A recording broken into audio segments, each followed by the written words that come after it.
Hello history lovers and welcome back to the channel. My name is Hannah and if you're new here, welcome to the channel.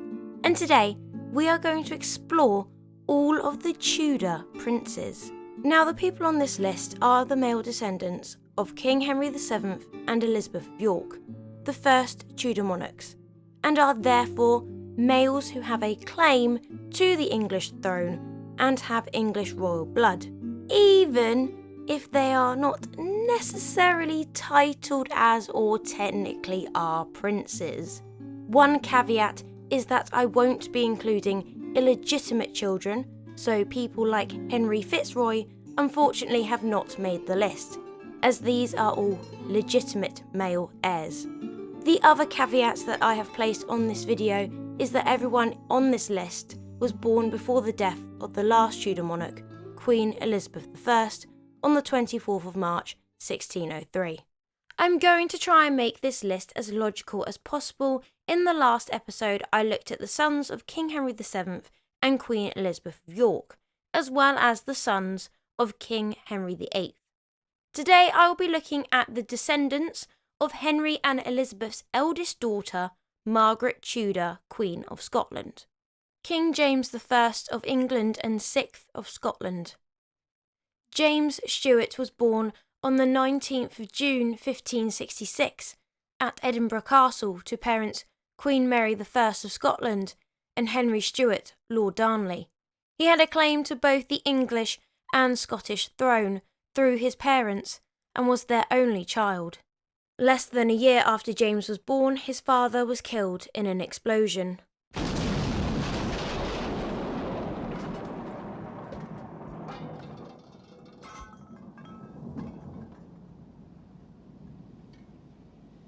You're only supposed to blow the bloody doors off!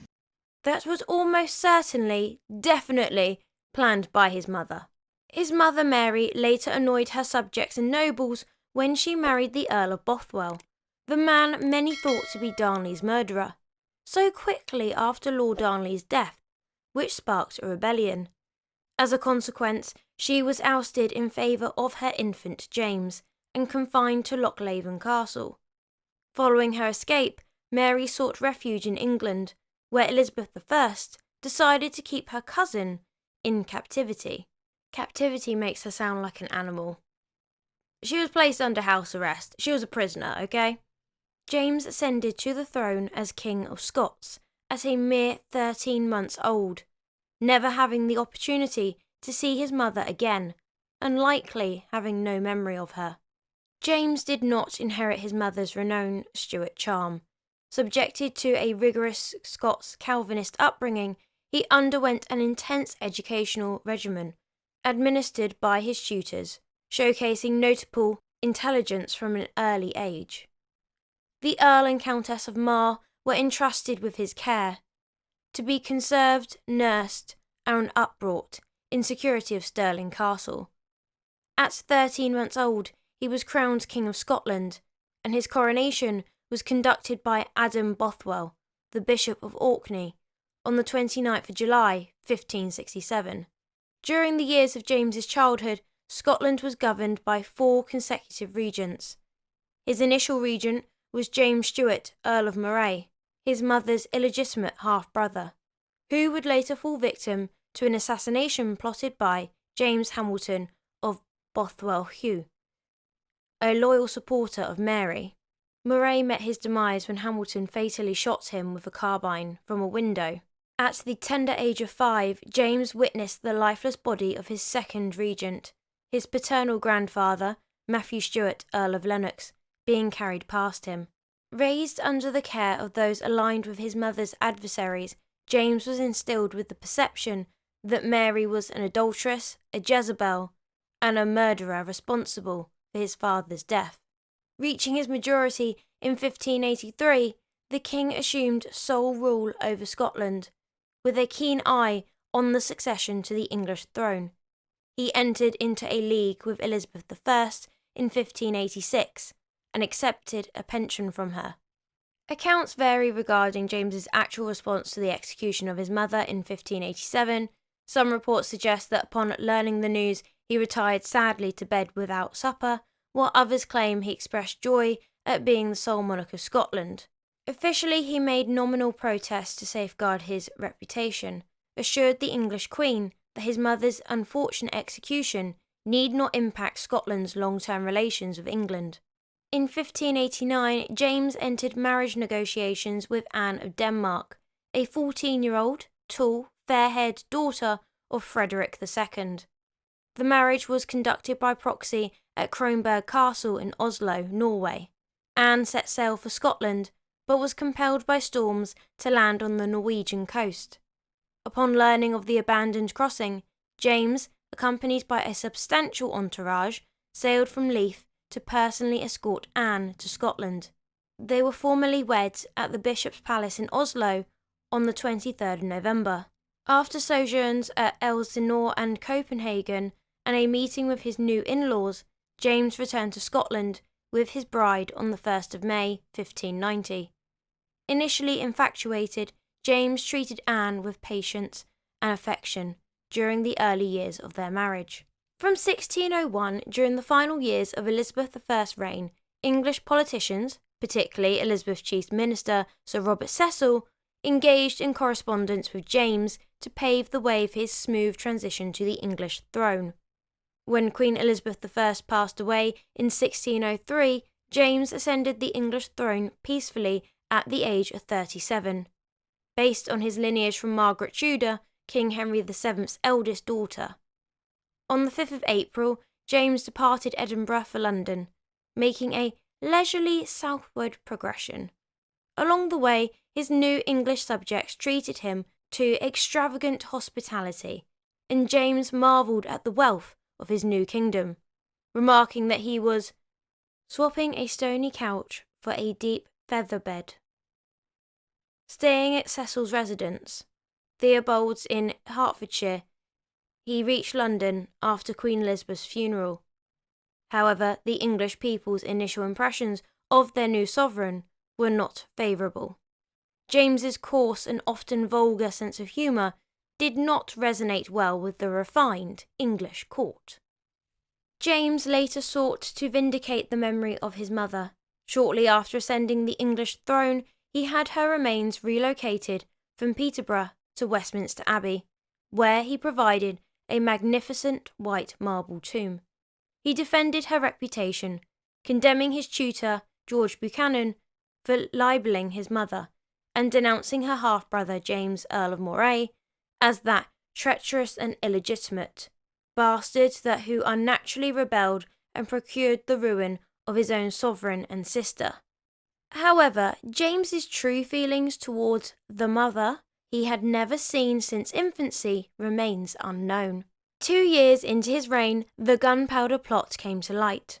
Guy Fawkes and a group of Catholic conspirators had devised a scheme to detonate explosives beneath the Protestant king and the Houses of Parliament. Their plan came dangerously close to fruition. However, Fawkes was apprehended in a cellar beneath the Houses of Parliament, armed with touch paper and matches, and his stockpile of gunpowder was exposed. Following his arrest, he faced imprisonment and torture in the Tower of London, while many of his co-conspirators met a gruesome fate through the traitor's punishment of hanging, drawing and quartering. In the latter part of 1617, Queen Anne's health deteriorated, and she experienced episodes of illness. During her final illness, James visited Anne merely 3 times. However, her younger son, Prince Charles, frequently slept in the adjacent bedroom at Hampton Court Palace, and was present at her bedside in her last hours, when she had lost her sight. Queen Anne of Denmark passed away at the age of 44 on the 2nd of March 1619, succumbing to a perilous form of dropsy. In early 1625, James grappled with severe bouts of arthritis, gout, and fainting spells. He passed away at Theobald's on the 27th of March 1625, at the age of 59. There is a theory suggesting that James might have suffered from protheria, a disease that exhibited evident symptoms in his descendant, George III. Detailed notes from James's physician described his urine as being purple as Alicante wine, a potential indication of porphyria. Henry Frederick, Prince of Wales. Henry Frederick was born at Stirling Castle on the 19th of February 1594, and he was the eldest child of King James VI of Scotland and Queen Anne of Denmark. He was thought to have great promise as a prince, although he had violent anti-Catholic opinions. Accomplished in sports, he was also a patron of the arts and an avid collector. Henry Frederick would be given the title of Prince of Wales in 1610. The young prince was popular with his English subjects, unlike his father, who was initially well received, and Henry's popularity would overshadow his father's. However, father and son's relationship was not always the greatest, and would often come under strain, with James often criticising his son when hunting.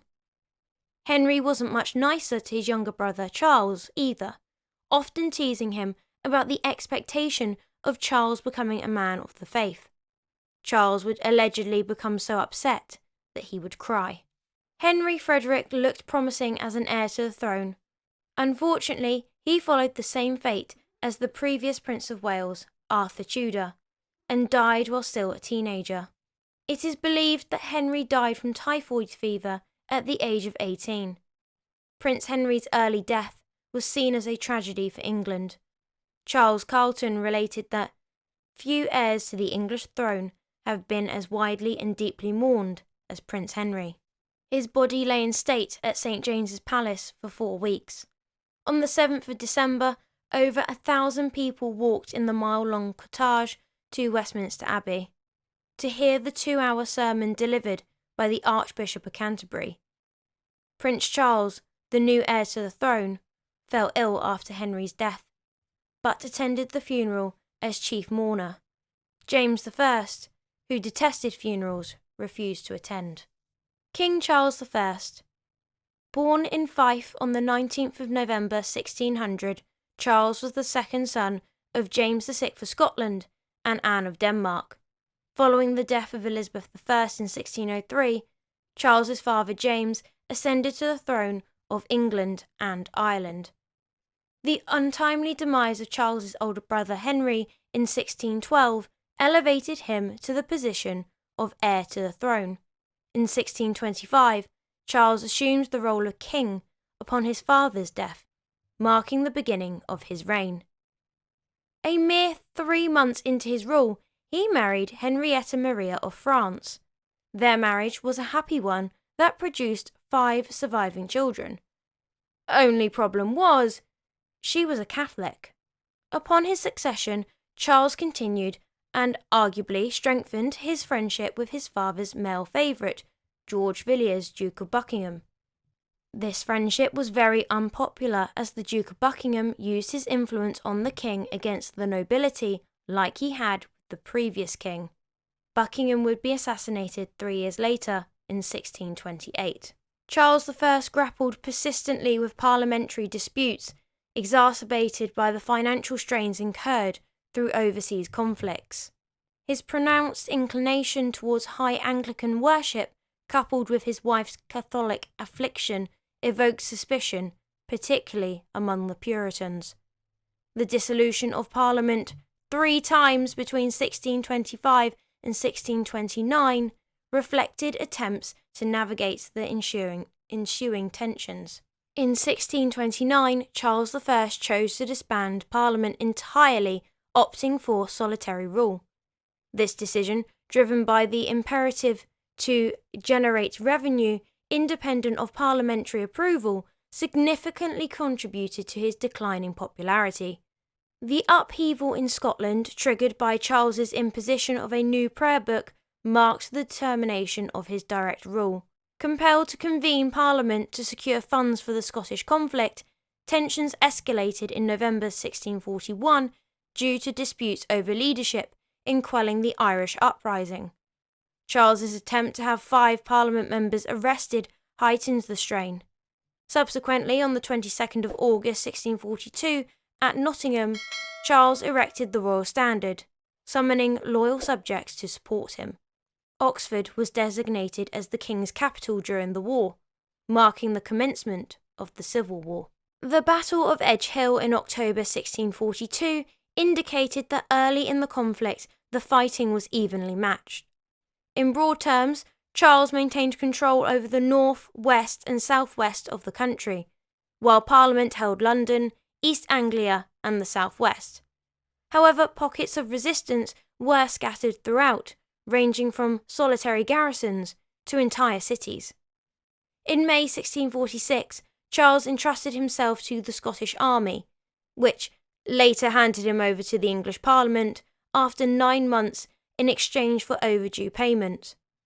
This transfer occurred because the Scots had been unsuccessful in gaining Charles's support for establishing Presbyterianism in England. Charles didn't view his action as surrender. Rather, he saw it as a chance to regain lost ground by leveraging one group against another. He regarded the monarchy as a source of stability and conveyed to parliamentary commanders that, "You cannot be without me. You will fall to ruin if I do not sustain you." Charles carried on negotiations while being held captive at Carisbrooke Castle on the Isle of Wight. He had previously escaped from Hampton Court in November 1647. These negotiations resulted in the engagement with the Scots, wherein the Scots committed to providing an army for Charles in return for the imposition of the Covenant of England. Subsequently, this paved the way for Oliver Cromwell's triumph at Preston in August 1648. On the 20th of January 1649, Charles faced charges of high treason against the realm of England. He declined to enter a plea, asserting that he did not acknowledge the legality of the High Court. According to him, the court had been formed by a Commons cleared of dissent, and without the presence of the House of Lords. Furthermore, Charles contended that the Commons had never functioned as a judicature. The king was sentenced to death on the 27th of January. 3 days later, Charles was beheaded on a scaffold outside of the banqueting house in Whitehall. Robert Stuart, Duke of Kintyre and Lorne. Prince Robert Stuart is the last prince on this list, and he was born on the 18th of January 1602 at Dunfermline Palace. He was the 5th child and 3rd son of King James VI of Scotland and his wife and queen, Anne of Denmark. He was created Duke of Kintyre and Lorne on the 2nd of May 1602, the same day that he was baptised. King James was in Edinburgh at the time of his son's birth, and he set out to visit his queen and their new son in Fife. James gave his wife the gift of a pointed diamond. He would leave the world in the same palace that he entered on the 27th of May 1602, and was buried at Holyrood Abbey. Thank you for listening to part 2 of this series. Join me next time as I will explore the male princes who descend from King Henry VII's youngest daughter, Mary Tudor, Queen of France. More specifically, through Mary's eldest daughter, Frances. If you enjoyed this video, make sure to give it a thumbs up and subscribe if you haven't already. And make sure that that notification bell is on so you never miss a video. And if you really enjoyed this video, then why not give a super thanks? But anyway guys, until the next one, have a wonderful day.